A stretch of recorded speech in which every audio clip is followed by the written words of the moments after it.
Magandang umaga, Pilipinas. May 13, araw ng Lunes. Ngayon, kahalang 2013.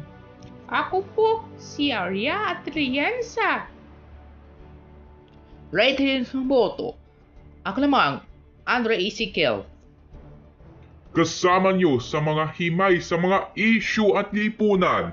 Ako po si Peter Diaz Balart.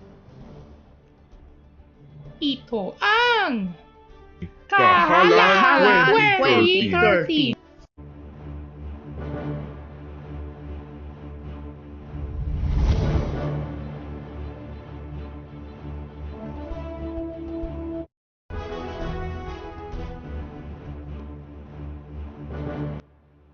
$12,555.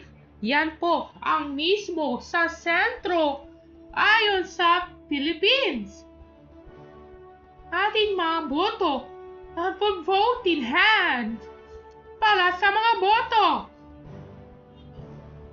Tuloy-tuloy ang sabi 6.15% ang mga boto sa mga Pilipino. Sa 13.150 points kahapon. Habo naman na ang 4 billion votes sa Manila.